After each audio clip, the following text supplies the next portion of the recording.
वर्ष 2023 की शुरुआत से लेकर अब तक यानी कि मई महीने तक एनआईए और एटीएस के द्वारा लगातार मध्य प्रदेश के अलग अलग शहरों में कार्रवाइयां की जा रही हैं। इन कार्रवाइयों में कुछ संदिग्ध लोगों को गिरफ्तार भी किया जा रहा है, जिनके आतंकवादी संगठनों से जुड़े होने की खबरें हैं। ऐसी ही एक कार्रवाई बीते दिनों यानी कि 27 मई को मध्य प्रदेश की संस्कार धानी जबलपुर से की गई, जिसमें एनआईए और एटीएस के द्वारा संयुक्त रूप से इस कार्रवाई को करते हुए इन लोगों को भोपाल के जिला कोर्ट में पेश किया। इन संदिग्ध लोगों से जो खुलासे हुए हैं वो खुलासे बेहद चौंकाने वाले हैं, वो खुलासे बेहद डरावने खुलासे हैं। आज के इस वीडियो में हम आपको बताएंगे कि आखिर वो खुलासे क्या हैं और ऐसी क्या जानकारी निकल कर आई है। इस पूरे मामले को विस्तार से बताएंगे मेरे साथी आशुतोष।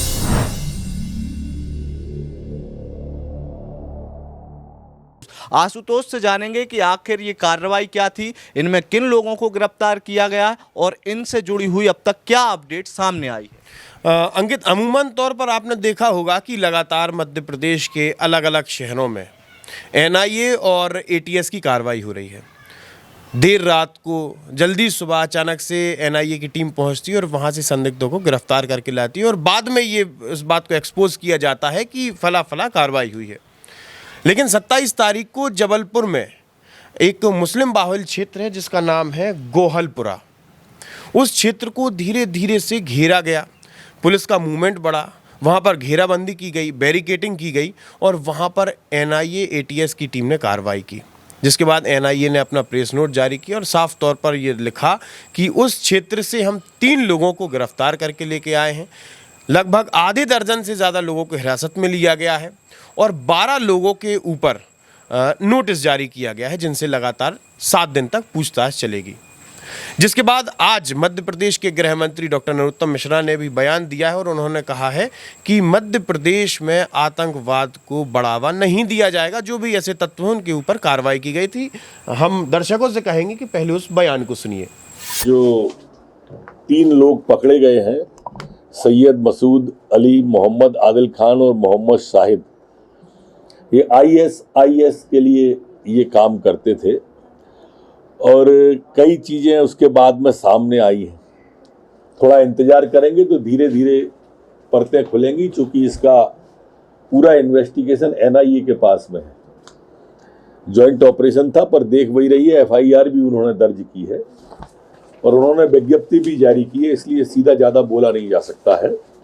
पर लगातार कार्रवाई मध्य प्रदेश के अंदर हुई। आप देखेंगे एचयूटी वाली कार्रवाई हो, चाहे दूसरे संगठन हो, जेएमबी जैसे संगठन हो या आईएसआईएस संगठन हो, सभी पर कार्रवाई कर रहे हैं। कई एंगल इसमें और सामने आए हैं।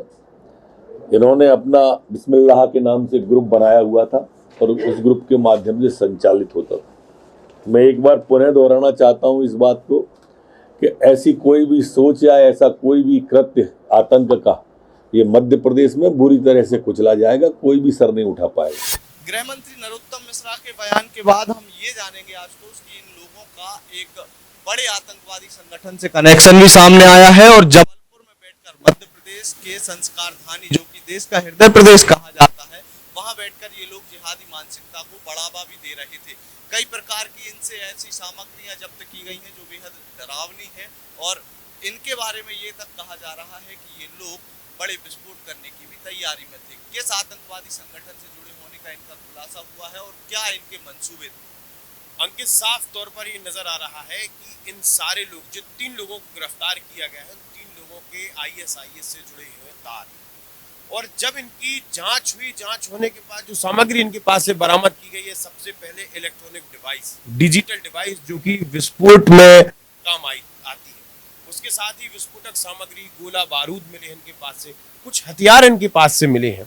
साथ ही कुछ आपत्तिजनक साहित्य है जिनके थ्रू वो सामान्य लोगों का ब्रेन वॉश करवाते थे और उन्हें आईएसआईएस में या फिर इन गतिविधियों में जुड़ने के लिए प्रलोभित करते थे। साथ ही कई बार इस चीज देखने को मिली है कि ये 3 लोग जो है, उन 3 लोगों का कनेक्शन वहां की एक बड़े माफिया, वहां के एक बड़े गैंगस्टर अब्दुल रज्जाक से भी था। अब्दुल रज्जाक को कुछ दिन पहले मध्य प्रदेश पुलिस ने गिरफ्तार किया था और हाल फिलहाल में अब्दुल रज्जाक जेल के अंदर है।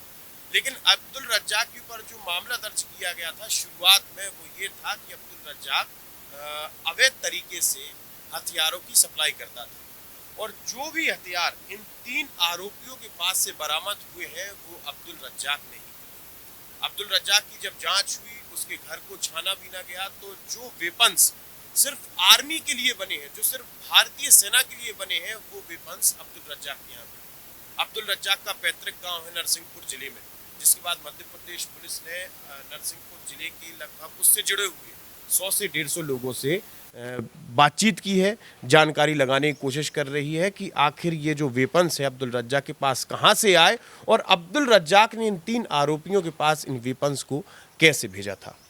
बिल्कुल आशुतोष, तो कहीं ना कहीं ये जो हथियार मिले हैं, आपत्तिजनक साहित्य मिले हैं और तमाम प्रकार की चीज़ें, और जांच में ये भी सामने आया है कि ये लोग कुछ ग्रुप चलाते थे जिसमें हिंदू लड़कियों के फ़ोन की फ़ोटो भी, ऐसी कुछ खबरों में आया है कि हिंदू लड़कियों की फ़ोटोओं को, आपत्तिजनक फ़ोटोएँ इनके फ़ोन में मिली हैं। क्या जिस तरीके से हिज़्ब उत तहरीर के जो आतंकवादी हैं वो लव जिहाद से उनका एंगल जुड़ा था, क्या इन लोगों का भी इसी तरीके का कोई एंगल सामने आया है? और किस तरीके की और ऐसी जो संवेदनशील चीज़ें हैं वो इनके फ़ोनों से और बाकी चीज़ों से मिली हैं? देखिए, ये जो लव जिहाद का एंगल है ये इनका पहले से ही चला आ रहा है। जितने लोगों को भी नोटिस इशू किए गए हैं या जिन लोगों के ऊपर जिन्हें हिरासत में लिया गया है, जिनके किसी से कनेक्शन जुड़े हुए, उन सारे युवाओं का एक पूरा का पूरा ग्रुप है। उन ग्रुप्स के माध्यम से वो लोगों को प्रेरित करते थे कि वो हमारे मतलब उनके संगठन से जुड़े और उसी के माध्यम से वो फंडिंग करते थे। फंडिंग 2 चीज़ों के लिए होती थी, पहली लव जिहाद और दूसरा आतंकवाद के लिए। आतंकवाद के लिए फंडिंग किस प्रकार से होती थी कि जो उन्हें गोला बारूद चाहिए है, जो भी उन्हें इलेक्ट्रॉनिक डिवाइस चाहिए, उसके लिए पैसा तो लगेगा। तो पैसा लगने के लिए वो साहित्य पढ़ाते थे, उनका ब्रेन वॉश करवाते थे। ब्रेन वॉश करने के बाद एक चैरिटी के रूप में उस पैसे को इकट्ठा करते थे और उसी पैसे से लव जिहाद को बढ़ावा देते थे। अब देखिएगा 27 तारीख को जो खुलासा हुआ था उसमें साफ तौर पर ये नज़र आ रहा है कि जिन लोगों के मोबाइल फ़ोन की जांच हुई थी उनके मोबाइल फ़ोन में ये पाया गया है कि उनके मोबाइल फ़ोन में लड़कियों की फ़ोटोज़ हैं, मोबाइल नंबर हैं और वो जितने लोग आरोपी हैं उनकी सारी की सारी जो गर्लफ्रेंड्स हैं वो ब्राह्मण, जैन या इस प्रकार से हिंदू परिवारों से वो बनाई गई थी। तो ये यहाँ पे लव जिहाद का एंगल आता है। और इससे पहले जो फंड की, जो अपन कहते हैं फंड जनरेशन कहाँ से करते हैं, तो धीरे धीरे करके लोगों का ब्रेन वॉश करते थे, बाहर से फंडिंग होती थी, उसके बाद इस सारी गतिविधियों को अंजाम दिया जाता था।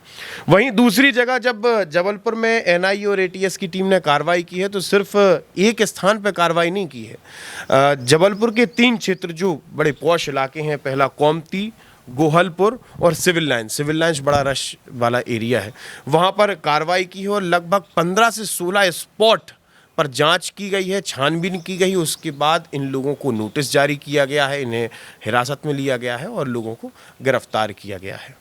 तो आशुतोष, बाकी और जिस तरीके से सारी चीज़ें मध्य प्रदेश के अलग अलग शहरों से देखने को मिली हैं कि NIA के द्वारा कार्रवाई की गई, लेकिन कहीं ना कहीं जबलपुर में ये कार्रवाई बड़ी चौंकाने वाली कार्रवाई है, क्योंकि जबलपुर से हम बात कर रहे हैं तो पिछले साल ही सिमी से जुड़े हुए कुछ संदिग्ध लोगों को भी गिरफ्तार किया गया था। तो क्या कहीं ना कहीं हम ये कह सकते हैं कि जबलपुर को आतंकवाद का गढ़ बनाने के प्रयास इनके द्वारा किए जा रहे हैं? बिल्कुल। अगर आज से 20 साल और 25 साल पुरानी बात की जाए, जब मध्य प्रदेश में सिमी जैसे आतंकवादी संगठन पर प्रतिबंध नहीं लगा था, उस समय मालवा के बाद महाकौशल में जबलपुर को सिमी का जंक्शन कहा जाता था।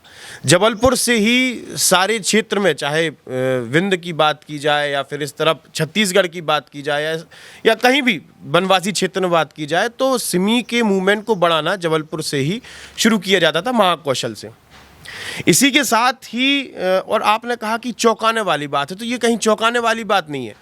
NIA ने इसकी पुष्टि की है कि साल 2022 में अगस्त महीने से ही NIA आदिल के ऊपर नज़र रख रही थी। आदिल कहा जाए तो इन दोनों लोगों का बॉस, जिन 3 लोगों को गिरफ्तार किया है उनमें से हेड जो है वो आदिल है, आदिल पर नज़र रख रही थी। लगभग 10 महीने तक एनआईए ने आदिल पर नज़र रखी कि आदिल कर क्या रहा है, कहाँ उसका मूवमेंट हो रहा है, किस प्रकार की गतिविधियों में संलिप्त है। एक सोशल मीडिया का बड़ा ग्रुप चलाया जाता था जो कि इंस्टाग्राम, व्हाट्सएप, फेसबुक, यूट्यूब के माध्यम से लोगों को आईएस के में जुड़ने के प्रति उन्हें प्रेरित किया जाता था। तो इन सारी चीज़ों को देखा जा रहा था और देखने के बाद 24 तारीख को एनआईए ने मामला दर्ज कराया और 27 तारीख को जबलपुर में घेराबंदी करने के बाद वहां पर इस कार्रवाई को अंजाम दिया था। अब प्रश्न ये उठता है कि घेराबंदी क्यों की गई?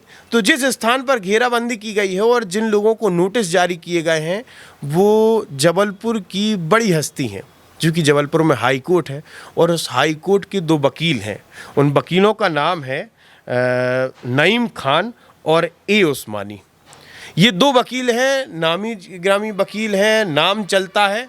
और इनमें से जो नईम खान है, नईम खान हमेशा सिमी, आतंकवादी, अबू सलेम, इन सभी की पैरवी करता पहले से नज़र आता था। बिल्कुल आशुतोष, तो क्या कोई और बड़े खुलासे इनसे होने बाकी हैं? अभी क्या खुलासे इनसे हो सकते हैं और कोई ऐसी जानकारी जो हमारे दर्शकों को जानना जरूरी हो, वो इस अंतिम प्रश्न के माध्यम से आप बताएं कि इनसे किस तरीके के और बड़े खुलासे हो सकते हैं? देखिए, खुलासे अभी और होने हैं। जैसे गृह मंत्री डॉक्टर नरोत्तम मिश्रा ने कहा है कि ये पूरी की पूरी जांच जो है एनआईए कर रही है। एनआईए धीरे धीरे जितनी भी है जानकारियाँ भेजती जाएगी और लोगों तक वो जानकारियाँ पहुँचती जाएंगी। लेकिन इस पूरी घटनाक्रम से, खास करके जबलपुर में हुए इस आतंकवादी मूवमेंट कहा जाए, इस पूरे घटनाक्रम से 2 बातें सामने आती हैं। पहला ये कि जितने भी सिमी से जुड़े हुए आतंकवादी थे उन्हें गिरफ्तार किया गया। गिरफ्तार करने के बाद उनकी जमानत हुई। जमानत के बाद उनकी पैरवी भी, जमानत भी करवाई कौन ने? नईम खान ने और ए उस्मानी ने। जमानत करवाने के बाद जो वो आतंकवादी थे वो कहीं ना कहीं दूसरे संगठनों में आराम से एडजस्ट हो गए। मूवमेंट लगातार सिमी के समय वही मूवमेंट चलता था और आज भी वही मूवमेंट चल रहा था, लेकिन संगठन जो है उन्होंने बदल लिए हैं। तो वहीं दूसरी तरफ अगर बात आती है तो जबलपुर एक इंडियन आर्मी का बड़ा केंद्र है। वहाँ पर खमरिया आयुध फैक्ट्री है जहाँ पर भारतीय सेना के जितने भी हथियार हैं वो बनाए जाते हैं। इसी के साथ ही भारतीय सेना की जो व्हीकल्स हैं वो भी बनती है। एक बड़ा जो खमरिया आप जाएंगे तो आप देखेंगे कि जितना जबलपुर है उससे 3 गुना 4 गुना बड़ा आर्मी का जो एरिया है, कैंट है, उससे कह सकते हैं। तो जबलपुर में इस तरीके का मूवमेंट होना बहुत बड़ी बात हो सकती है। साथ ही उन आतंकवादियों के पास भारतीय सेना के वेपन्स मिलना उससे भी बड़ी बात हो सकती है। बिल्कुल, तो ये पूरी जानकारी जो आशुतोष ने दी है बेहद चौंकाने वाली जानकारी है, क्योंकि मध्य प्रदेश में कभी हिजबुत तहरीर, कभी जेएमबी के आतंकवादी मिलना और अब आईएसआईएस जैसे मॉड्यूल का खुलासा मध्य प्रदेश में होना बेहद ही संवेदनशील मामला है। आने वाले दिनों में हम देखेंगे कि इन संदिग्ध आतंकवादियों से क्या और बड़े खुलासे होते हैं। जो भी खुलासे होंगे सबसे पहले आयुध आप तक पहुँचाएगा। तब तक के लिए आप हमारे साथ जुड़े रहिए, देखते रहिए आयुध। आप हमें फेसबुक, ट्विटर और इंस्टाग्राम पर भी फॉलो कर सकते हैं। आपका बहुत बहुत धन्यवाद।